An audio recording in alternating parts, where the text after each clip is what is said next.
La France vient de se faire dégager d'Afrique. Encore. Mais cette fois, c'est Madagascar qui leur met la honte. Vos conseillers? Dehors. Votre ultimatum? À la poubelle. Nos îles? On les récupère. Le colonel malgache vient de faire ce que personne n'osait. Dire ces 4 vérités à Macron. Et le pire, la France peut rien faire. Game over, les amis. Imaginez, un petit pays africain, longtemps sous l'emprise d'un ancien colonisateur, se dresse soudainement et claque la porte au visage du président français Emmanuel Macron. Pas de négociation, pas de compromis, un refus catégorique, un ultimatum rejeté en direct devant le monde entier. Madagascar vient d'humilier Paris comme jamais auparavant. Est-ce la fin de l'influence française en Afrique ou le début d'une révolution souverainiste qui va tout balayer ?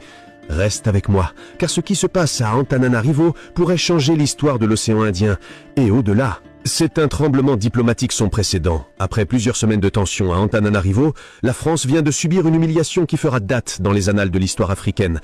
Madagascar, fraîchement réorganisé après la chute du président Andry Rajoelina et l'annulation officielle de son passeport malgache, vient de claquer la porte à Paris. L'ultimatum imposé par Emmanuel Macron sur les îles éparses vient d'être rejeté, sans négociation possible. Ce refus marque une rupture historique entre Paris et Antananarivo. Le nouveau pouvoir militaire du colonel Michael Randrianirina affirme haut et fort que Madagascar ne pliera plus face à aucune pression étrangère.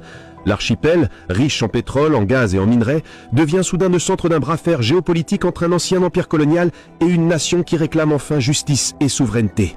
Ce qui se joue ici dépasse les frontières de l'océan Indien. C'est une question d'honneur, de mémoire et de puissance. La France croyait pouvoir imposer ses conditions, mais Antananarivo vient de retourner la table.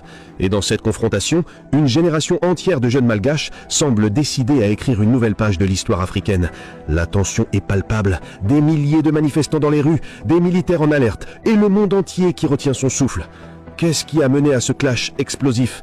Allons plus loin. Avant de plonger dans les détails de cette saga diplomatique qui pourrait enflammer l'Afrique, si vous voulez soutenir cette chaîne dédiée à l'analyse stratégique africaine et accéder à des contenus exclusifs sur les coulisses du pouvoir en Afrique, devenez membre de la chaîne Afrostratège.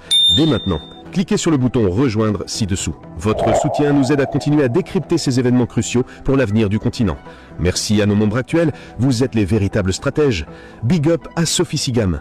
Et maintenant, entrons dans le vif du sujet. Chapitre 1. Le séisme politique à Antananarivo.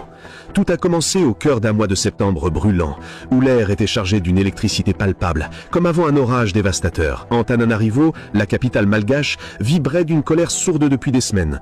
La jeunesse, celle qu'on appelle désormais la génération Z, a pris les choses en main. Fatigués des promesses trahies, du sentiment d'abandon et d'une économie en ruine, ces jeunes ont décidé que le temps de la peur était terminé. Imaginez, des milliers de voix unies